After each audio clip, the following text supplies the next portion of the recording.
Hello, everybody. Welcome back to Big League Breakdowns, and it's kind of empty here, and it's been a while since there's been a two-person episode, hmm but we're the only two available. So me and Will decided that if there was ever a time where we had an opportunity to get on and talk about our Phillies, it's now. And there's a lot of reasons. It's not just some random Phillies episode. I mean, the trade deadline is about 9 days away at this point in time. Rumors are swirling, and the Phillies are definitely one of the more interesting teams when it comes to needs going into the trade deadline. We are going to be paying attention actually to the Phillies and Red Sox game, which we'll get to that in a second because one of the stranger calls that we've ever seen just kind of happened right before we started recording. And we kind of want to discuss it because the rule is actually quite interesting. And no, it's not the walk-off catcher's interference that happened yesterday. It's another instance of catcher's interference. But like I said, we'll get to that in a little bit. But it's really, really interesting. Me and Will are both kind of intrigued by it, so we'll get to that later on. But Will, I mean, let's kind of get, I guess, into kind of the nitty-gritty. Why don't we start with kind of the state of the Phillies right this second in terms of how they're playing, in terms of what's been working, what hasn't been working. There's been one additional signing too that I definitely think is worth talking hmm about. Yeah, I mean, the one thing I think we can at least say has worked the whole season is the starting pitching. That's the one consistency Mhm. that we've been thankful for. Wheeler's been Wheeler again. Christopher Sanchez is turning into a Wheeler, which is amazing because that Yes. means that if Aaron Nola ever comes back and is back to Nola ways, we have three aces there. But also Ranger Suarez has had a lot of times where he's looked like an ace again. And Luzardo, really, if you take away like four starts, his ERA is like half of what it is or something. Like Mhm. he's just had he has redefined what a blow up is. But that's really what's been able to keep the Phillies afloat. Because if you look at the rest of it, I mean, the bullpen's okay, but there's a lot. It's leaking, and ever since Alvarado was suspended because of PEDs, they haven't really had a set way to tie things up in the back end, and the middle innings have always been kind of iffy for them. And the offense has been, as usual for us, kind of it goes through hot periods and slow periods, but it feels like for the last 3 weeks or so, it's been more on the slow side. I know leading up to the All Star break, they had a stretch where it was like over 2 weeks, they were averaging 3.6 runs per game or something. But in two of those games, they had scored 14 runs. So if you took away those games, then their runs per game dropped to just under 2.5, which is not acceptable. And somehow they're a half game up in NL East. I mean, they're 500 record since, I should say, one game under 500, I believe, since June 1st is only a couple notches better than what the Mets were during that span. So both got off the hot starts, but both started to struggle at the same time. But their leads were big enough that it's going to be a two-man race between the two of them. Whoever doesn't make it most likely will get the wild card, but who knows? Stranger things are happening now. Yeah, I mean, there's a lot going on. I mean, the Mets have been skidding really bad. I think they're finally starting to kind of take their next steps to kind of get back to the form they're at, but they're not, they weren't what they were in the beginning of the season. That's for sure. The fact that the Phillies, for as many series as they split over the past couple of weeks, the fact that they are still on top of the division is kind of a blessing. And we talked about this part too, Will, and I think we've mentioned this a bunch over the past couple episodes because the Phillies just so happen to keep coming up in conversation. But the main thing is, as we start, rapidly approaching the postseason, something you mentioned was that you kind of don't want them to have any off time going into the playoffs, and Mm-hmm. that seeding going into the postseason, if they remain at the top of the NL East, might cause that again. But I guess who's to say? There's still a lot of baseball to be played. Yeah, I mean they're at the bubble right now where um, if this postseason started today, it would probably be, in our opinion, the best case situation because they would win the division, but they would not get a bye because they have the Mm-hmm. third best. um, record in the National League, so they would be playing the sixth seed. Now, granted, so far in this current playoff format, it's having the third seed is like the worst pick to have because the sixth seed has always been really hot entering the Mhm. postseason. But at the moment, there's not quite that superhero team in the 6-5. There's a superhero team at the moment. It's the Brewers who overtook the Cubs for first place in the Central. But um, yeah, that's the right now. The Phillies still kind of concern me, at least bullpen wise, when it comes to having time off. I mean, they were a little sluggish getting out of the gate pitching wise in general, even the starting pitching from the All Star break. And I mean, what it shouldn't matter in the end. It really shouldn't matter if they're Mhm. going to win a World Series because they're good enough. Who cares if they get the time off or not? But this team has not convinced me that excess time off is good for them. Mhm. And so my hope is at the moment that they get first place, but they still have to play in the first round so they can kind of keep whatever momentum they got at the end of the season going. Yeah, I mean, worst case in a team that I don't see missing the playoffs. Worst case is there's a wild card matchup. Which I mean, look, the Phillies literally made the run from the wild card to the World Series at one point, so it's And we not. got David Robertson back during that Yeah, from and that and run. and we could talk about that because you did mention the bullpen, and I do think that is kind of the biggest point of contention and one of the uh, big question marks going into the deadline. Dabrowski has kind of alluded to some things, but he's never quite outright said anything. Now, given I don't want him to say anything. I don't. I'd rather. I'm so okay with this kind of like.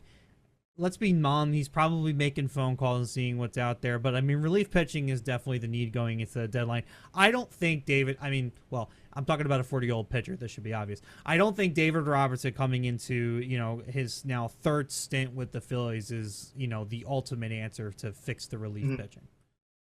The Phillies have a lot of like I don't want to say a lot of holes, but they have a lot of inconsistencies.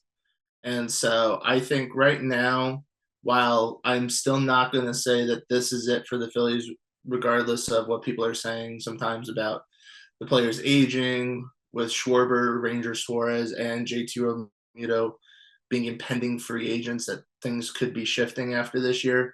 But Mhm. I do think the Phillies understand that if anything, they have one of the best starting pitching staffs, and that's something you don't want to Mhm. waste. No. And even the core right now, while it is aging, it still can be very productive, just like that. So I feel like they're at a point where the bullpen is the number one thing. Yes, there are little things they could probably do to boost the offense here or there, but it's all about back of the rotation help. Closer is the big thing. With the signing of Robertson, I'm curious if how much else will happen besides maybe getting a closer because I feel like very positive they're going to get some closer. And it sounds like Dombrowski wants one with a couple years or at least an extra year of team control so it's not a rental. But maybe they get a closer and another rental. But one thing to still keep in mind is even though he is not eligible for the postseason, they are still getting Jose Alvarado back for a month and a half roughly. Mhm. So while in the postseason, um, that's a huge back end of the rotate, a back end of the bullpen piece you aren't going to get back. The way bullpens kind of go in the postseason, it feels like you have your 3 or 4 guys you're comfortable with, and you just keep throwing them out repeatedly regardless of what's going on, especially if you're winning. And right now, if the Phillies were to get a closer, they have David Robertson, Ryan Kirkering, Strom, and even Banks as a middle of the reliever guy. I feel like they feel fairly confident as that is. So therefore, they might be even more inclined to be like, we're going to put as many pieces as we can to get that big closer to help us really kind of solidify the back end and help us in the postseason. Yeah, Alvarado was a shame, really. It's a shame that that's how that all went down. Listen, we've talked about this a bunch with other people that have been testing positive lately. his claim was it was weight loss medication. Who really knows? The position I'll always maintain is that these guys' bodies are just hurting all the time, and they're always looking for that extra edge, and just sometimes they just don't consider the proper consequences. They don't consider the right rulings for certain things. They think something's legal and it's actually not, and it sucks because I mean I have been defending Alvarado for a while now. He had a rough go at it a couple years ago, but this is a guy who consistently pitches 101, 102. He's gonna be missed really heavily in the postseason, where you need a power arm like that, because there is literally no replacement for him in that bullpen right now at all. Yeah, no, I mean, I don't believe any performance enhancing drugs he may or may not have taken really impacted how well he was pitching. But my whole mindset when it comes to the performance enhancing drug situation is you're a moron. It's just one of two things. You're either a moron because you're a moron because you went behind all the resources you had in your team and your training staff for medication, and it turned out to have steroids in it, which means you're an idiot, or you took it knowingly, in which case you're an idiot. Like you have this whole massive organization, all this money put towards helping you, and if you can't get the right medication by going through them for what you need, then you're an idiot. Yeah, especially the Phillies. And I know there's always guys that every individual player has, with them, that's been with them for a very long time, that they always will trust with things like that. But you're absolutely right in that the Phillies, especially, I mean, they're a first class organization that I'm sure has tons of money and extra resources, medical and extensions of that to guide you through those types of things. And whether he did it or not, I don't know. I feel like we're never going to know, but at the end of the day, he tested positive. So the bullpen is definitely missing him right now for sure. So I tried to look at possible targets, and there are a good amount of pitchers that are going to be available. The problem is, at least for like the kind of the top of the list, when you look at like trade rumors and stuff like that, there's not a lot of relievers. But would you say that there is anybody that you could see? Because a lot of them are like, fourth string or fourth part of the rotation, fifth part of the rotation, right, or even reliever guys. So, Will, if you were GM, if you were Dabrowski in this case, like what are you looking at right now? All right, so the names I have down as these are just not specific for the Phillies. These are general when looking at who's available on other teams. I'm really looking at the back end pieces. So therefore, closer, a setup guy. I'm probably leaning more towards right-handers over left-handers because we have Strom and Banks, but it doesn't matter if they can work for both. But anyway, so available pieces I do think are a decent amount. I mean, you have Ryan Helsley of the Cardinals. Very good closer the last couple seasons. Hasn't quite been as sharp this season as he's been in other seasons, but he's free agent after 2025. So that's one player. Another one's Phil Maton on the Cardinals, who is having a very nice season in the bullpen. You go to the Nationals, they have Kyle Finnegan, who's on a one-year contract. He's due to be a free agent. In Pittsburgh, you have a very interesting situation because you have David Bednar and I'm going to say, is it Dennis or Denise? I'm going to say Dennis, but I'm going to be wrong. Santana, who are supposedly the Pirates are listening on trade offers for, and they have multiple years of control. So that's more interesting for the Phillies in that regard. If you have like the Angels who are looking at potentially at kind of a bubble team right now because they're just under 500, Kenley Jansen could be on the market. And then the last two names that are more intriguing from, again, bubble teams in the AL Central, you have Is it Joan? I always because it's spelled. It's Joan Duran, right? That's how it's pronounced, even though That's what I thought it it's was. all right. Because I always say Joan Duran, but I always want to say Johan, and then I'm like, no, it goes Jhoan, Oh not yeah, Johan.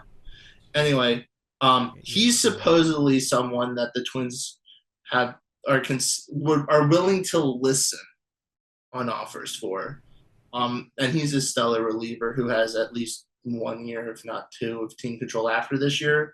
But the more interesting player is Emmanuel Clase of the Guardians, who has like Mm-hmm. 3 years of control after this year. Now, Mm-hmm. the Guardians really don't have any need to move him, but they are also a team like the Rays, like the Brewers, where even though they have him for X amount of years and he's a phenomenal player, they may be willing to move him so they can get young pieces to then fill out other areas, considering they're a mid to low market team. So the Phillies options are definitely out there, but the big three that we can really kind of talk about, I guess, and who we think the Phillies should go after based on team control are David Bednar, Joan Duran, or Emmanuel Clase. Mm-hmm. Yeah, I probably agree with both of us. So my immediate go to there just on name brand and name value alone is Class A. Now, obviously, he's dropped a little bit going into this year. He's not as elite, but he's still definitely one of the better closers, and he's in like a top half bottom half situation, he's still well above kind of into that top half mark. So Most he's people, yeah. probably my first look at. Although I'm not opposed to that Bednar idea, and I also wonder Mm-hmm. if he's going to be even more available than Clase would be. I Mm-hmm. mean, obviously Clase is on a much longer deal than the Bednar is, but it, our resident Pirates fan is not here. But Bednar I'm is very playing unfortunate. for the Pirates. Mm-hmm. That is a much easier situation to want to get out of, and honestly, even logistically speaking, get out of, because if he's going to look for some extra payment down the line, or even just stay around, or just not even be happy with the direction that the Pirates are going right now, he's got one of the easiest outs. And I would be shocked if Bob Muddy wasn't listening to any types of offers on him, especially if the Phillies may overpay. Yeah, I think Bednar of those three is probably the most likely that they could get. Mm-hmm. I've even seen some scenarios online where Phillies package enough prospects that they don't even have to draw from their top pool, which would be fantastic if That'd that's be great. possible. I for a while I probably would have thought the Pirates were the most likely, and the big reason was I thought there was a chance the Phillies would try to pull two relievers from a team. I know for the Twins, besides Joan Duran, I think it's Griffin Jacks was looked at. He's not having as good of a year this year as he had in previous years, but in the previous years, his ERAs have been in like the low twos. So, change of scenery is one of those things that might do him good. But it is a coin toss sometimes with relief pitchers. But for the Pirates, I was thinking I could definitely see them trying to go for Santana and Bednar and maybe Mm-hmm. use like Miller therefore as like the player that could try to start pulling both of them in. Because I've heard supposedly the Pirates are also willing to look at maybe moving to Brian Hayes, but whether they do or don't, Aiden Miller has been playing only shortstop so far in the minors for the Phillies, and they don't have a shortstop after this year because of kind of Falefa with Cruz now playing center field. Mm-hmm. So there definitely is an intriguing scenario there for the Phillies to make something work. But now that the David Robertson signing has happened, and thinking about how much they really need potentially, or how much more, I guess it is, they really need in the bullpen. Part of me is wondering if I want them to just go all out if possible without giving up Painter or Crawford for Class A because Class A's got the experience, even if it wasn't. I know he had this phenomenal year last year and he wasn't quite as sharp in the postseason. The fact he has postseason experience is something I find intriguing. But I just see the situation where the Phillies could pull a couple prospects together. It could be higher up if need be, one of them being Miller, and they pull in Clase. The next thing, now you have Clase along with Alvarado. Well, I think they have one more year in Alvarado's contract. So you have that for next year with Kirkering, and suddenly the Phillies not only are set for this year, they're set for like the next 3 years, which would really run out arguably what the true window is the Phillies have left before things drastically change. I mean, I know Tyler, every time we talk about the Phillies, something he's been rearing all season is that he thinks this season is like it, right? He thinks this is basically where the window kind of gets shut for the Phillies. With that, because he's basically said that like he thinks the age is gonna start to take over sooner than I think you and me think. Mm-hmm. Although, like we're seeing it with JT, we talked about that before too, Yes. where JT is definitely not the big hitter that we've seen from him in previous years, where he was very consistent. He could launch balls with no problem. He's been a very quite literally hit or miss in that area, but his defense is still there. The being Mm-hmm. behind the plate, he's still being able to throw to second and pick guys off and et cetera, et cetera. He's a good defensive catcher. He still belongs in the lineup, and he's definitely improved during the second half of the season. But otherwise, we're starting to see the age start to creep up a little bit. Injuries, especially too, right? So Harper just came back from injury. Now Mm-hmm. he's came back and started hitting immediately. He's got as many extra base hits, almost as many extra base hits as he does games played since he came back. Mm-hmm. So he's been on a tear again. I think what was it? I think it was 8 slug points. He's gone up since, I think is what the stat was. But Good now. Mm-hmm. so I guess my question is it's kind of a long-winded question, but I wanted to kind of paint the picture of just kind of the age and injury concerns that has been surrounding the Phillies for the past couple of years, and will probably continue to do so. Is there has been a talk of if guys like Crawford are on the list of potential guys to use as trade bargaining tools. Do you think that it all affects whether that's a yes or no for the Phillies here? Yes or no for what you mean? Like, is this like the Like, closing of the window? do you think that?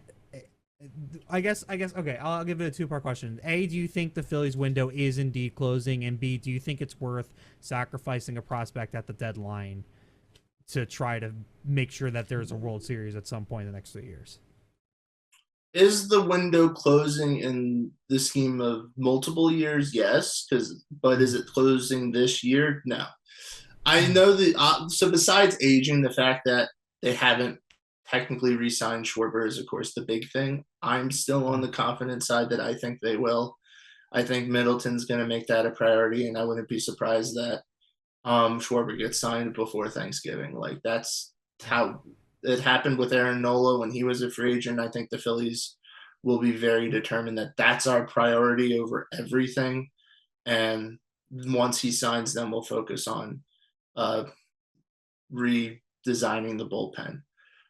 As for um, the aging of players, I mean, so I guess the thing about the aging thing, it's more of the, I guess, who would get hurt is the thing. And to me, who would get hurt is just simply a Harper situation.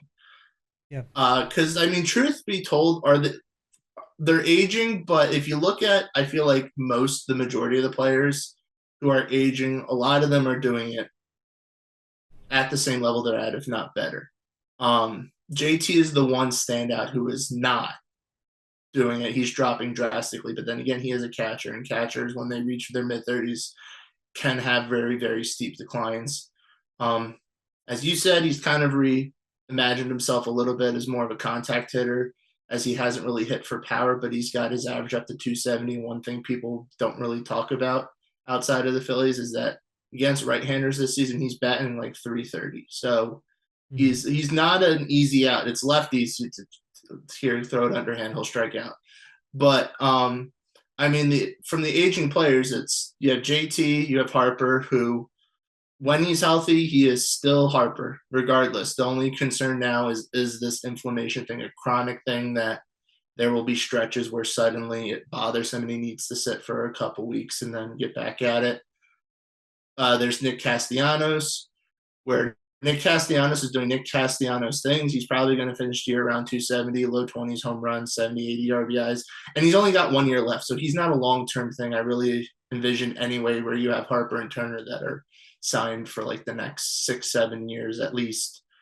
Turner's someone too that even if he drops off power wise, he's still to me always going to be a 280s, 290s guy. And if he can be that table setter, then he's doing his job. Schwarber could go into mid 40s, honestly, because he is like the standard DH where he is not going to play left field. He'll hit two. He might now hit 240, 250 consistently and get you 30, 40 home runs.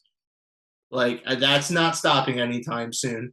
And then when it comes to the starting pitchers, you have Zach Wheeler, who's getting even better with age.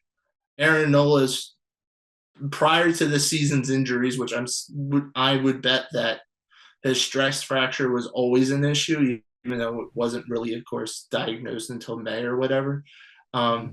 or June, who knows. But that was always an issue. But prior to this season, he's was always still very good, very consistent Nolan. And then after that, you have young guys that are backing up. So to me, the veteran situation is really just a Harper question because JT, I think they would bring back for a 1 year thing, but they have a young guy in their system. I think his name's Tate. He's like the Yeah, 69th, Eduardo. like 80th prospect. He's probably a few years away, but if you get JT on just 1 year deals here and there, he could be the guy that transitions into their prospect. Crawford is going to replace Kepler. I would bet money that it happens this season. But that's only, of course, if they can get rid of Kepler. If not this season, he's the opening day center fielder in my mind, and then Marsh will go to left field. Mm-hmm. If they don't somehow trade Miller, there's a side conversation that can be had about is he a potential replacement if Stott can't figure it out. Um, but that the window is going to supposedly end it with this at least era of Phillies players per se, maybe when Wheeler's contract ends after 2 seasons, because he's the Mm-hmm. big guy that they're riding in all this. But I don't think the Phillies are completely out of it. And Bohm is still very young, and I wouldn't be surprised if he stays around long term and they actually give him a contract extension. And Marsh, they still have, I believe, for 2 years after this year. So he's not quite leaving. Yeah, I mean, the outfield is, and you mentioned it already, is the other big kind of target that the Phillies have kind of going into the deadline. And the main question is, do they get rid of Kepler? They brought in Kepler hoping he was going to kind of revitalize himself. He never really even got close to that, if we're being quite honest there. He just never quite found it with the Phillies, which kind of sucks. I was kind of rooting for him, but it wasn't working out. And you need an outfielder because it's basically Nick Castellanos is your basically only everyday outfielder. Marsh is kind of on a Defensive metrics, rotation. favorite human being. Oh yeah, what the he is, I think, the worst defensive outfielder by ranking right now for everyday outfielders is what I thought I saw. I got to go look this up because I don't even know what If my he's percentage is not, because it he's like wasn't one. bottom three. They hate him. Yeah, he's easily bottom three, but he might be the worst of it, and Mm-hmm. that's always been kind of an issue. Now I'll apologize to him here on the show because Mm-hmm. I've been kind of a Nicky hater for the past couple of years. It just drives me nuts watching him bat, but he is batting 270 and he's doing his job, which I Mm-hmm. can't say for a lot of the rest of the half of that lineup, but for the most part, he's been doing what he needs to do. He doesn't even need to be the home run guy. They got plenty of those right now, but he's been getting on base.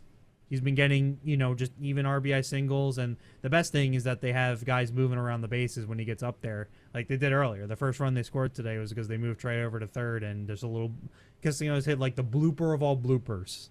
And that was all Mm-hmm. he needs to do in that situation. So, I'll apologize to Nick and hope he sticks around. But, obviously that window with him is also going to be interesting. But, something else too. We don't have to spend too much time on him because I feel like we've talked about Stott too infinitum because he's been in the system for so long. He's kind of been a guy everyone's been rooting for. He had that issue last year. He had a terrible year and was due to injury apparently. Now he's been batting more leadoff this year, which he's done all right. I mean, you can't totally knock him for it, but we talked about this too. He's another one where his defense is still there. He's still a Mm-hmm. fairly decent defensive second baseman that you're not going to easily replace.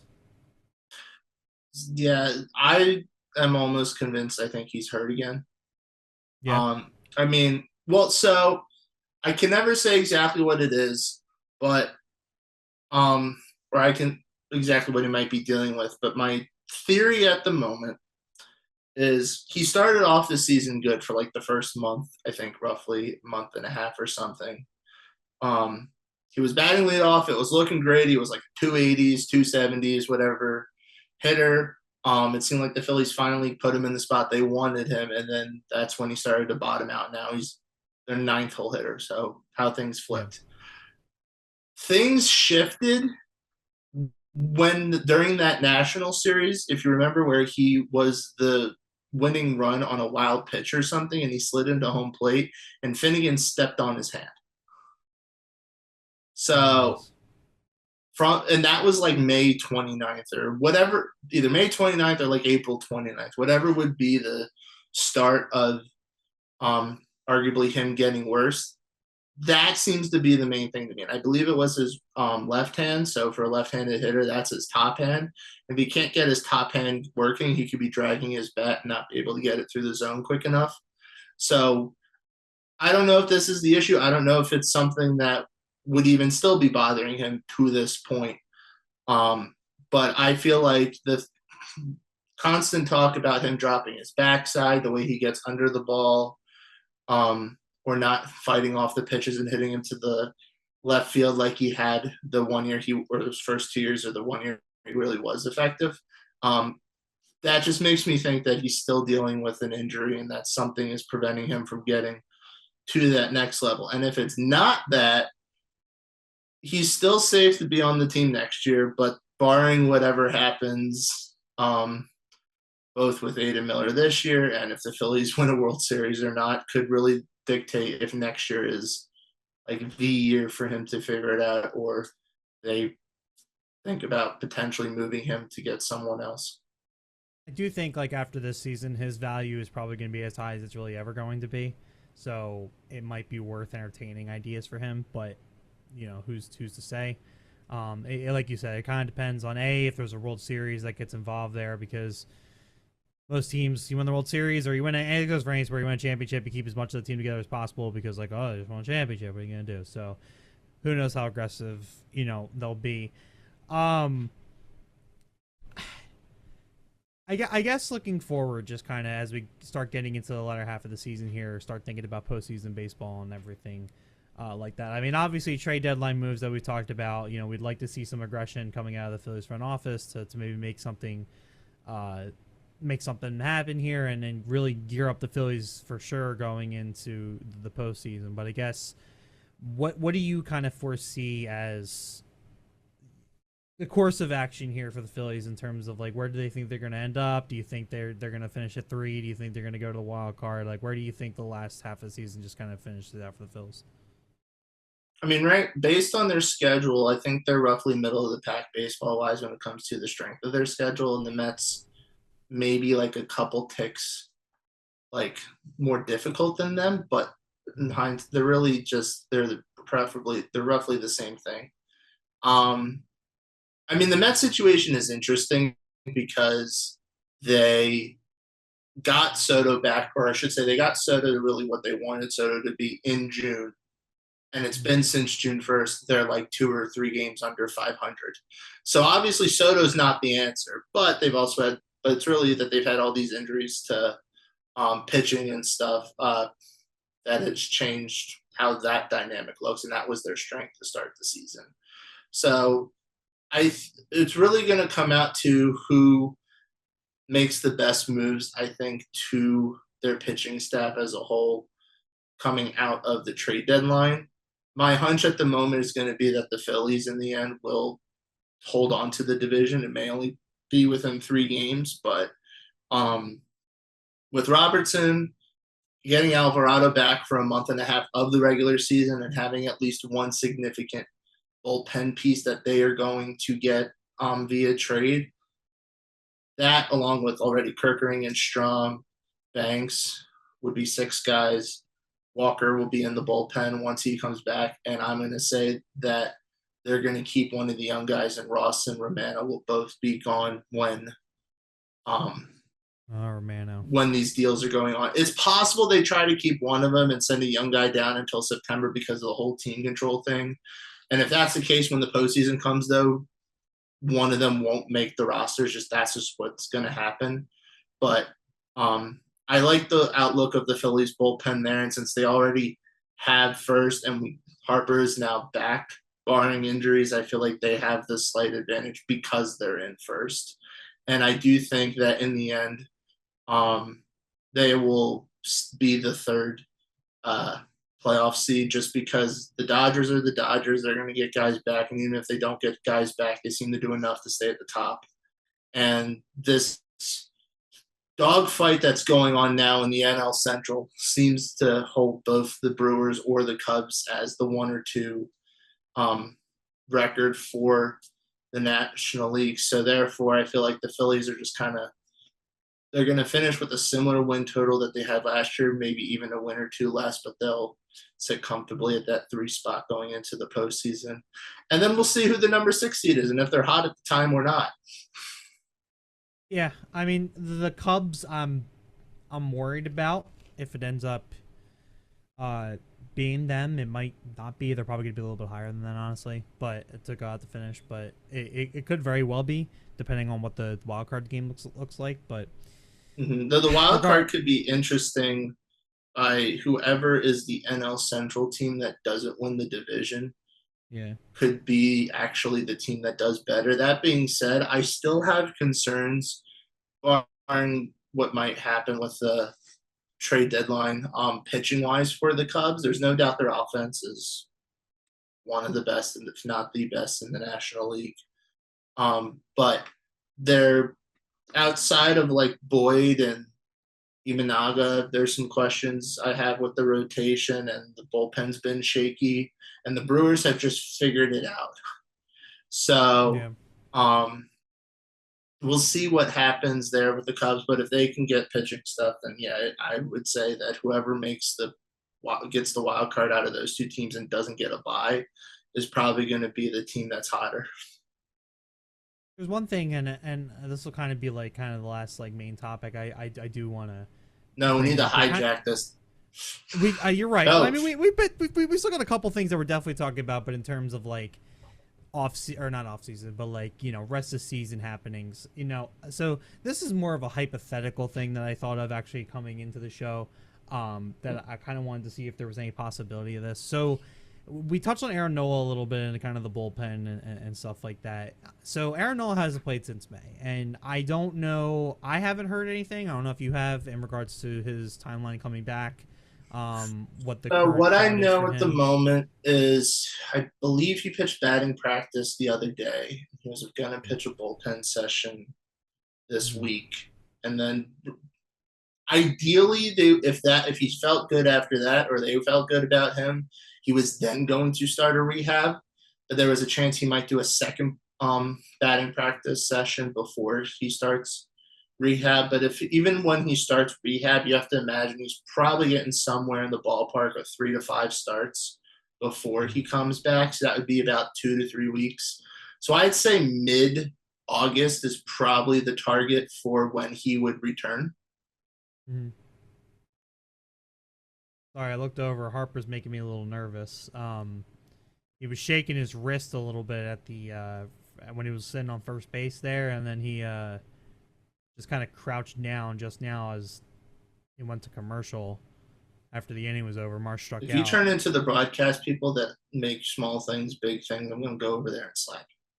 Yeah, I mean you can certainly do that. I don't know why he's sitting like he was, so I'm hoping that's nothing. But He's we're old just man talking about him. Harper. He's still good, but Yeah, he's old man Harper. yeah. So He's the anyway, veteran.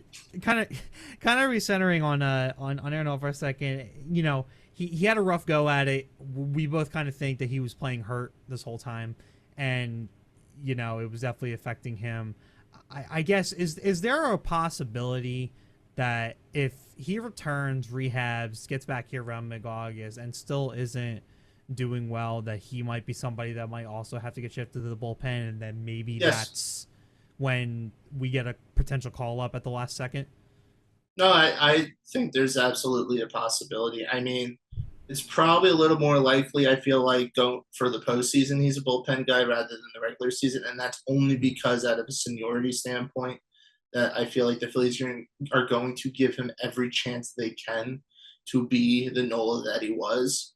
But what we can say, at least leading up to his injury, meaning his last like 3 starts or so, um, he had back-to-back starts before the Oakland trip where he was looked like he had figured it out. He was peak Nola. He was pitching 7, 8 innings, 1 run, 1 outing, I think, no runs in another. Like whatever hiccups he had at the beginning of the season, they were gone. And then he rolled his ankle. And then he tried pitching through the rolled ankle. And then he didn't have a great outing versus the Guardians, and then he went on the IL. So there is, at least seemed like at the time, an explanation for why he didn't do good in that last start. But then that's when the stress fracture to his rib came out, which to me just still seems crazy. Like, how the heck do you stress fracture a rib without some known trauma in the past? Just because that it's such a strong bone. What stress How did do you you do to it? manage that? But that being said, regardless of how it did or did not happen, anything you do with your rib, you do like everything, you're going to feel it in your ribs. And so, I Yeah. mean, to believe that he probably was having some type of discomfort throughout a lot of the season, or he'd have good days or bad days, would totally make sense, at least for what was going on in April and whatnot before he had the couple starts where it seemed like he figured it out. And that may unfortunately be something he just has to deal with. I mean, rib injuries can take an insanely long time. Since it's like a fracture, not a full on like break or anything, you would hope that means it could heal a little quicker. And the fact that he's been, for the most part, relaxing and not doing too much, hope, for the past couple months, is really, this is an injury that it's just a matter of he just needs time and at a point where he can tolerate any discomfort he still might feel. So if he comes back and after a month, midway in this September, he's not looking like himself still, I think there's absolutely a possibility they transition him into the bullpen. And therefore, your playoff rotation would be 3 lefties and Wheeler. But if he can be at all the type of person that he was before, or even I feel like if he's close enough, like if he can give you 7 innings but 3 runs, they would take that, or 5 innings and 2 runs. Like just something like it doesn't have to be as perfectly lights out as he was in the past, just enough. I think they're happy with that. Especially because to me, Ranger Suarez is the best one that you could put in the bullpen, only in that he is showed in the past he is extremely flexible when you throw him in the random situations. Now that being said, of the ones right now, Luzardo, if Nola comes back, is and as good, is probably the odd one out. But Ranger has the history of being flexible. So we'll see what happens. But Yeah, it would make me nervous if that came to fruition, because Noel's been so reliable for I guess here's the thing so that long does now. not concern me because when Aaron Nola went on the IL, he sucked. Yeah, We have basically been without Aaron Nola of any capacity this season, and the Phillies have done fine.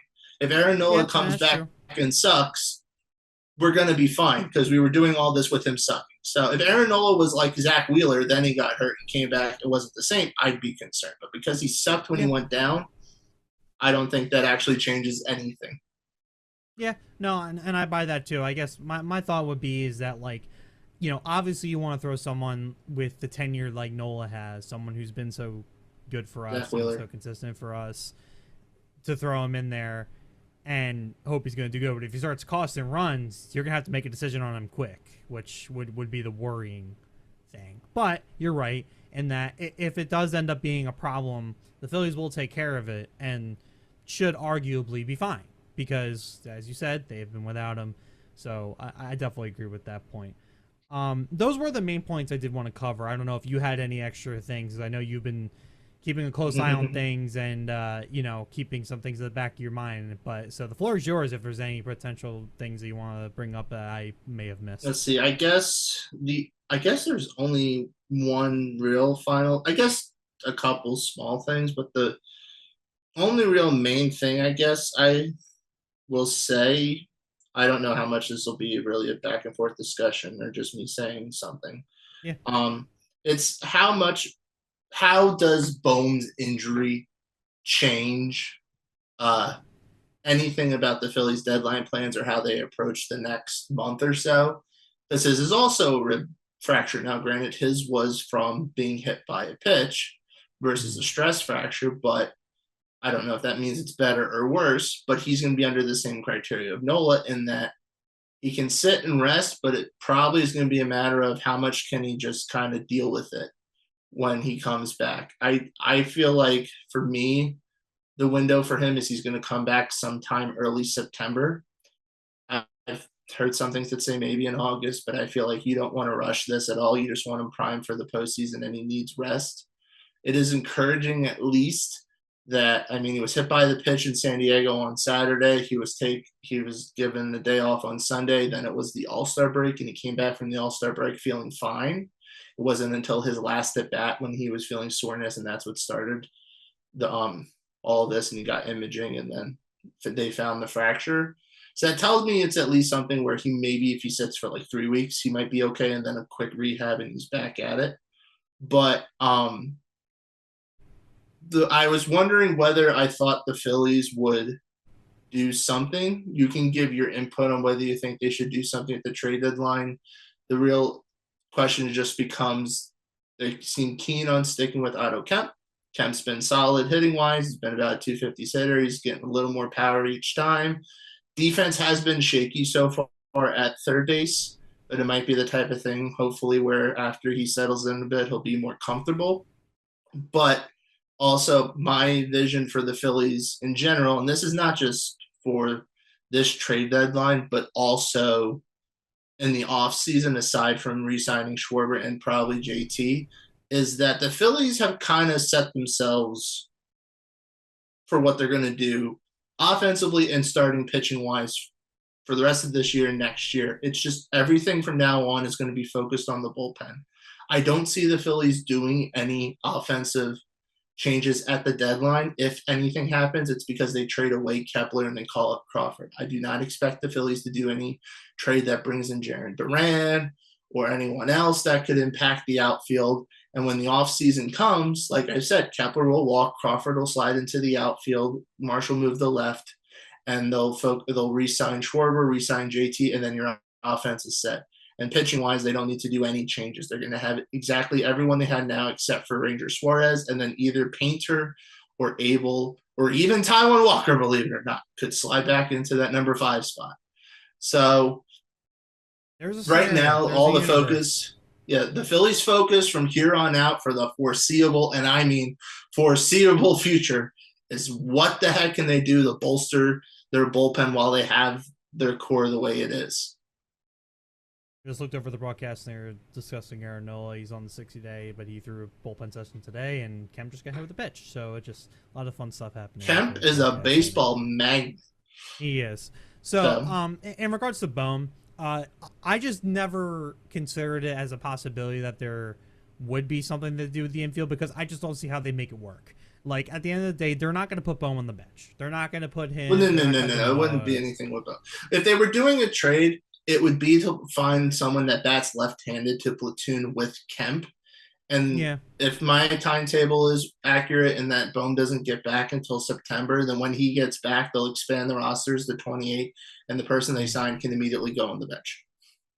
Yeah, and I guess they could do that, but it certainly is not a priority to do so. It's 100% outfield and any type of closing and Mm-hmm. mid to late bullpen arms that you can try to pick up on the back, as we talked about. I really don't think that was a very late steal. Oh, and he fell off the bag. Um, Great yeah, swim move, I don't, I mean, and he fell off. listen, Yep, that's one he's of off. those Oh, he things. touched the glove. That's one of those things where Um, if there is a deal that is just too good to pass up that you get a call about, then maybe. But I don't think that's going to be something that's going to be actively sought after by the front office at all, like at all. Like I think that's just they're gonna stick with what they got, and they're gonna try to look for a suitor for Kepler. and hopefully bring up somebody for the minor league system. I definitely don't think they're gonna. I heard Duran. I don't buy it. I don't know how they make that work. I'm not gonna say it in this episode because I want to save it for when we do our trade deadline episode. I have a hypothetical trade situation that I could very well see happen that involves sending Duran to an interesting team. Oh, but not the Phillies. You have No, somewhere else. It'd be interesting. Okay, all right. I'll well, we can leave it at that for Duran. Obviously, we're supposed the to last today is Tuesday, so today's Tuesday, 22nd. We're supposed to record that episode on Thursday, so that'll be the 24th. So there'll be 3 of us there. It'll be me, you, and Tyler because John is on vacation. But yeah, so we're gonna get into more outside Phillies trade deadline talk. Yes, there is some interesting ideas. The big one that I was really looking at today was how much the Marlins were gonna sell off going into it because they have a lot of guys that are in the potential swirling trade rumors. Of course, they're the Marlins. But no, the only last 2 small things I have, and I don't want you to forget about our beginning talking point, which we probably no. I have a clip. You have the closing remarks. Good man. All right. Yeah. Now the last 2 things were really small. Were one, the Phillies just signed their first round draft pick today. I believe his name was Gage Wood, the pitcher that threw the no-hitter in the College World Series this year. I saw this as a hypothetical, and I debated whether I thought it would actually happen, but I figured I'd toss it out and see what you thought. Because of the type of pitcher he is, and already coming off a fairly high leverage situation being the College World Series, what do you think there's a chance that given the type of player he already is, being somewhat developed in college, that the Phillies would consider calling him up already to be a bullpen guy to take into the postseason, and then after this year, send him down to the minors and stretch him out as a starter? He's like a 97 to 99 type of guy. They did something like this, not from a drafting sense, but with how they brought up Kerkering 2 years ago with little to no major league experience, and then he was a part of that 2023 postseason run to the NLCS. Like, do you think there's a chance that the Phillies, given their current situation with pitchers in the bullpen, that if they really are trying to kind of rebuild it, they would put Wood as an option? So if it were to happen, the bullpen would have to, and I'm talking maybe 2 guys here, would have to explode. Romano and Ross, they've already done it. Good. Correct. Bye. Yeah. So somehow they would have to get even worse than they've already been this season. That's easy for Ross. And after the deadline, they don't end up securing another reliever. I think would have to be the play there. Because if they don't secure a proper reliever that they think they could get, like, Bednar or Clase, or, the options that definitely are going to be at least listened to, I think we can agree at a minimum the phone is going to be answered. Whether or not the deal gets put through, I'm not sure. Going to be up to whatever gods that they believe in. But I feel like that would be the only way in. Now, I'll agree with you here that he's coming off of a high, throwing as good as he did in the College World Series. I mean, throwing at an elite level in the College World Series. And I'm a believer that NCAA baseball definitely has minor league equivalency to, I don't know, let's say maybe a AA level, maybe. At the top, maybe. Yeah, maybe. So I definitely think it's not something that's completely out of the question. It would be a wild gamble, even for someone like Dombrowski, but I certainly think there's a situation where that could happen. I just don't think it's very likely. Now, do I want them to? You know what? Here's what I'll say. If they do it, I don't think he's going to blow it, right? Like, the lights are going to be really bright. Let's not discount what type of situation he would be coming into as a rookie, and recent draftee, but I guess what I'm saying is I don't think he would ever be the problem. which maybe that's Mhm. way too high a confidence on someone like him for a college kid. But I mean, he's looked good, and I don't think he's going to shy away from that opportunity for sure. I'm sure he's still going to be an aggressive pitcher to be up against. Now he's dealing with much smarter hitters at the end of the day. They're MLB caliber guys, especially in the postseason. But I guess it's certainly worth considering. I just think that there's a couple criteria that have to happen first. I do think that if the Phillies don't end up securing a reliever, that's the big one. If they don't secure a reliever somehow, that they're going to be really confident in going into the postseason, I think that they consider that option. Yes. The main reason I would see them considering that option would be is if they didn't make enough moves where when Alvarado doesn't make the postseason roster, that they don't have an ideal-ish guy that they immediately want to stick in if they feel like on the bubble with people. That's about the only reason Yeah. I think of aside from injuries.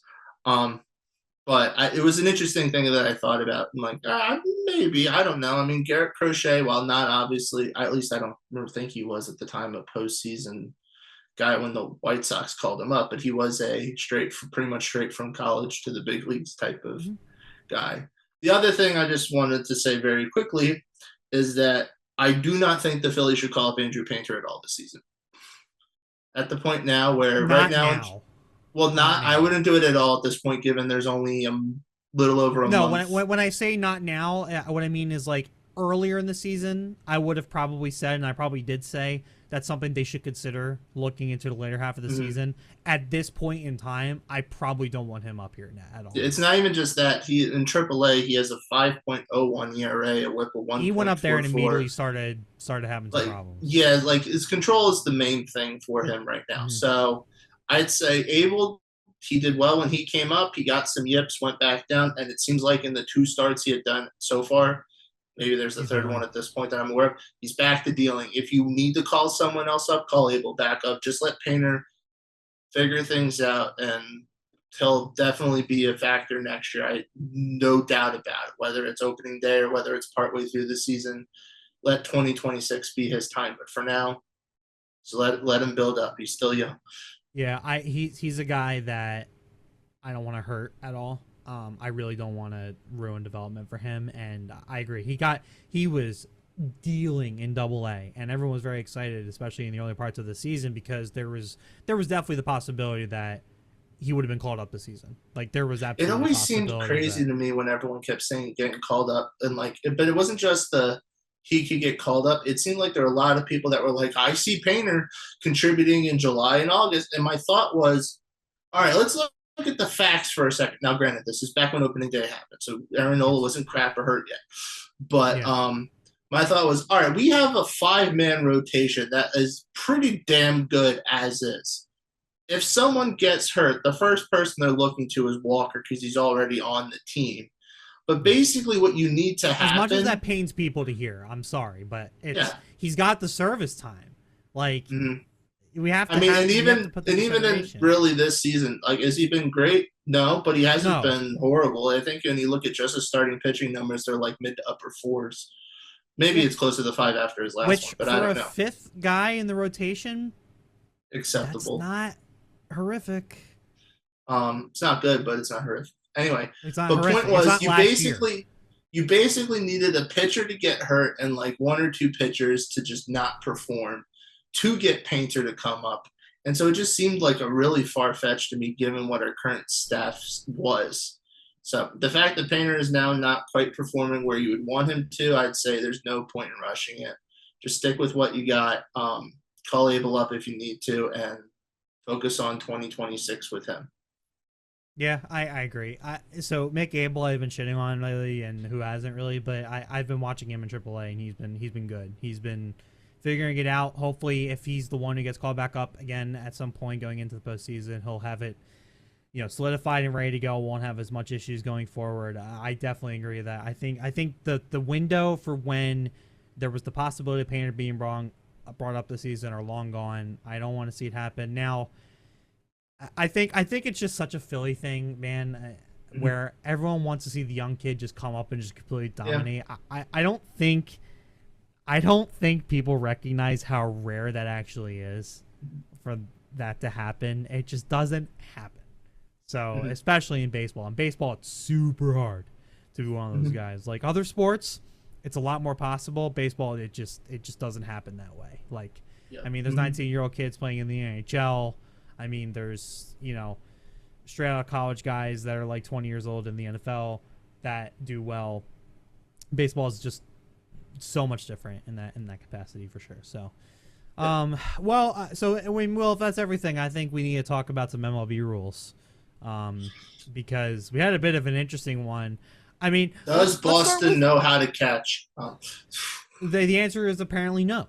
Now this is coming off of the back of the walk-off catcher's interference that the Phillies got yesterday in the bottom of the 10th with the bases loaded. Marsh up at the plate. Or no, Nope, not Marsh. Sorry, Sosa. Marsh scored. Nice try. Sosa. Yeah, Marsh scored. Sosa was up at the plate and had it was a check swing, really. Yeah. But catcher's glove was out in front of it. It caught. It was immediately challenged and looked at, and it was determined that there was catcher's interference. So Sosa gets first, and Marsh scores and ends the game. And that's the first time that's happened since I think it was 1971. Was the last time Yes, that that's what I happened. believe. I think it was a Cincinnati catcher, if I remember. Don't remember their name, but yeah. So it's been quite a while. So that was obviously insane and was really weird to listen to. By the way, shout out Tom McCarthy with the closing line there. Baseball is amazing as the way to call it there. I always gotta give Tommy M his props there. But so the game is still going on that we're referring to now. So at the top of the seventh, the Phillies are out 4-1. But earlier in the game, literally right before we started recording this episode, we saw another instance of catcher's interference, but with much weirder implications and not in the way you expect. So I'll pull up the clip here and we can oops, that just blared in my ear. I'm so sorry. So I'll put it on full screen and we'll watch this together here and just kind of go through everything. So, well, before we like kind of talk over anything, I guess let's just watch the play first, and just kind of get a grasp Set on the what happened scene. at the beginning. Yeah, so let's set the scene a little bit. So Marsh at the plate, Harper makes an attempt towards home, and Ump doesn't quite make a signal yet. He does. He pointed directly at the plate. Yes. Like instantly he pointed at the plate. He might have pointed at the catcher too or something.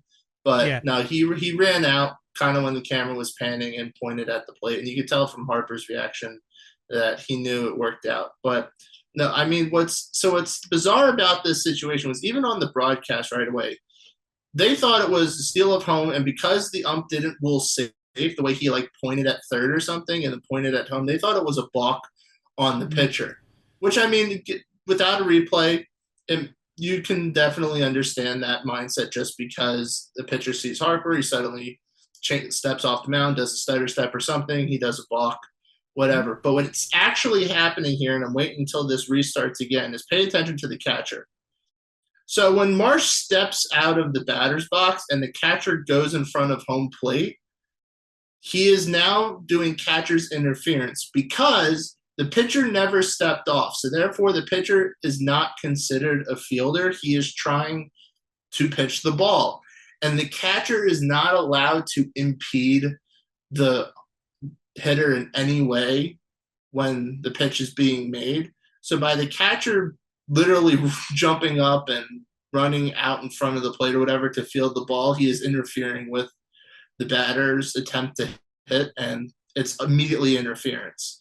At least that's how it seems to be replayed on the broadcast. And it's such a weird thing to even think about. But I mean, he's right. Like now, I guess the question really becomes is, does it count as interference because Marsh abandoned the batter's box the second the catcher popped up? But it seems like it's like one of those things where intentional or unintentional, the catcher went outside of what he's supposed to do in that situation. It doesn't matter what the hitter was intending to do. Kind of like what I think about when a catcher tries to throw the ball to like catch a stealer or someone stealing third base and like hits the bat or something of a batter that's just standing there in the box or whatever. Like that's counted as interference or whatever. And I forget if the hitter or the runner has to go back to second, is out, or even if the batter's out. But it's like one of those things where it doesn't really matter because the catcher's just going out of the bounds of what he's supposed to do.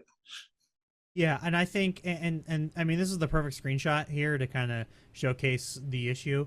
Is that the pitch is thrown? Like that's a pitch. Like that's not I'm getting the ball to the plate. That's a pitch, and the Mm. ball is. I mean, where you can see, I'm sorry, I'm forgetting the catcher's name. But he I think stepped Narvaez in in. this one, but I don't remember. Yeah, so he is clearly stepped in the box. Marsh In the did. batter's box, he's the Marsh's just like peace. Yeah, now the good thing that I thought was weird and why I had to consider, I'm like, well, what's the interference? Was I'm like, well, are they saying he covered the plate? He did not cover the plate at all. He actually did a good thing in not doing so in the way Well, he that he could have positioned technically himself. blocked it in that situation because on plays Yeah, in the infield, you're allowed to block home plate and whatnot. So if the pitcher had stepped off, he probably could have just gone straight to blocking the plate. But yeah, it doesn't really matter in this situation. He's just full on in the batter's no. box with the pitch coming to the plate. Yeah, and I also like we were talking about Marsh. You know, vacate. It doesn't matter if the pitch is already in motion, which it definitely was. Marsh vacating the box doesn't matter. He can walk all the way back to the dugout or start walking to first base if he really wanted to. Mm. I don't think it quite matters as long as the pitch is still being thrown. The ump is going to make a call, ball or strike either way. So it's as if Marsh is still in the box from a play standpoint, but he was able to get out of the way for Harper to be able to make this steal and get there. Which worth noting too, he was safe anyway. Yeah, he So was. he was very safe. An Like unofficial steal of home. yeah, he was very safe. He got under there um very much in time. It was just then really a matter of does Marsh get first, which he did. Mm-hmm. So yeah, the original Marsh got first and Castellanos went to third. Yeah. Yeah, so and you can hear in the broadcast, it's from the Phillies broadcast, but they thought it was a balk. They looked at it like, I don't see one. And then they're like, wait, it might be interference. And then yeah, they went with New York. You know, and the review was, yep, call confirmed, catcher's interference. So Marsh gets first, Castellanos goes to third, and Harper, I mean, regardless, is safe anyway, but also gets a gets a run. So just another really weird set of rules, and you know, I wonder too. Something, and this looks like it was Narvaez, by the way. So I mentioned, you know, trying to avoid the interference covering the plate thing. It looks like that's what he's aware of and nothing else. I wonder how many catchers are actually aware of He can block the that plate. being the case. Yeah. Well, not even I just know blocking the plate, but talking about just like, okay, someone tries to steal home. If the batter vacates the box, it doesn't matter. You still have to wait for the pitch to leave the pitcher's hand and get to you before you even move. I'm trying to Like, I think wonder of how many catchers know about that rule. Yeah, I don't know. I get. I mean, this is not something I remember really seeing pop up. So the question in my mind then becomes: are the other steals at attempted steals at home, or either the pitcher steps off, in which case he's a fielder and every fair game, or it's just instances where the pitcher's gone all the just completely finished their thing and the catcher just simply didn't react um until after he caught the ball, in which case it's just we just didn't think about it type of thing. Yeah, it's just something. This was really cool watching this happen. I was like, "What in the hell?" I mean, it's always cool when someone tries to steal home. You don't see it very often, but when it happens, there's always something. And it's just, I guess, yeah, like you said. Well, Boston can't catch right now, or they don't know how to keep their glove from out of They the have a home plate. leading 8 catchers interferences this season. That Yeah, is the most that's absurd thing wild. I've ever heard. The Yeah, fact that it that happens is. more than once a season is cause for concern. Yeah. Yeah, there's usually like you probably get like 2 times where it happens for most teams in a season. We're talking 8 in a single season. Now I don't know how many of them were Narvaez and how many were their backup, but I don't know off the top of my head. I'd have to look, but this was really funny. And honestly, I have never seen something like this before. Um, you know, I'm glad it didn't happen to the Phillies, which was great. I'm glad the Phillies profited off of something like this. So, and also I got to give the fact that they sent Harper to steal in the first place was just awesome move. Do you think they sent Harper? I think Harper went on his own. I think that was just a Harper thing picking up I don't something. think. Yeah, you know what? I'll give him that credit because Harper always has his eyes peeled. Like he's a decent base runner. Like he's good, but something I've always noted about him is that he always seems to just have some insight into whatever he's looking at as quick as he does and be able to just act on it without his much care in the world. He was halfway down the baseline before he was even noticed. So Right. he made the right play there. So it's just that's why you got to keep Harper. I mean, not like he's going anywhere, but that's why you got to keep Harper. Yeah, he's not going But, in. What do you know? What do you know? Yeah, I was to say what. So oh god, how many years now we left? We talked about this the other day. Until he wants to retire. Basically, yeah, basically he ain't going anywhere. But well, regardless, I do think that that's a good spot to end it on. Phillies are also up right now, so we might as well enjoy the rest of that. But I guess any closing thoughts, or besides go Phils, or you think that's basically it right now? I'm hoping this is the year, but I think a lot of it depends on how the matchups face when it comes to the postseason. So the Phillies haven't been the hottest team right now, but if they get hot in the second half, then that's going to matter more than what they did in the first half. Yeah, for sure. It's going to be interesting going into the trade deadline. Remember, we are 9 days away, so we're going to release this episode right away, and then we have our trade deadline episode where we're going to go over some hypothetical moves over the next couple days. So we'll have that out probably have that out on Friday. So that'll be the 25th. So we'll have that out. So we're going to discuss the whole league, kind of the bigger names and bigger teams that might be most likely to make some moves, and maybe some. I really want to hear what this deal you have for Duran is. I'm really curious about that now. I'll tell you behind the scenes ahead of time. I don't want to spoil it for the listeners. No, I got you. So, but yeah, thanks for joining us. We're glad we and Will have been kind of chomping at the bit to do an episode like this where we kind of have an opportunity to just talk about the Phillies because. I know I don't chime in a lot in a lot of the roundtable episodes, full cast episodes. My knowledge with the Phillies versus the rest of the league is just much different. I'm very. Well, we have a tendency at times to hijack episodes in the middle, just because we bring up a Phillies thing, we go back and forth, and then Tyler and John are like, "Remember, we're here and we have an episode going on." I know, but you know what? I'm gonna get called biased, but. I think the Phillies are one of the more interesting teams to talk about, not even just because the winning tendencies and how good they are right now, but because of just they are in a really interesting position at the deadline. And they are in an interesting position going into the later half of the season. That I definitely think is worth talking about. So I'm glad we were able to explore it. And well, I had a thought that we start like an auxiliary podcast off of BLB, still under the banner, where we just talk about Phillies whenever we feel like it. So we should discuss that at some point. But, we'll see. Yeah, regardless, make sure to follow us on all platforms. I forget how Tyler does line at Big League Breakdowns, Big League Breakdowns everywhere. Read it on the screen, and if you're on Spotify, go watch the YouTube video to read it on the screen. And also, our TikTok is still banned, so I don't know what happened there. Why do you even have it there? I'm too lazy to update the graphic, but also be sure to listen. Tyler definitely doesn't do this. Listen to us on other platforms as well. If you're not, where we post our video podcast as many places as possible. It's on YouTube here, which most of you are probably watching on. It's also on Spotify as well as like Amazon Music, YouTube Music, stuff like that. And even as an RSS feed that you can just put in if you're into that. So it's on a bunch of different places if you want to take a look at that. But regardless, we will see you next time. And no, we're not going to wear any seatbelts.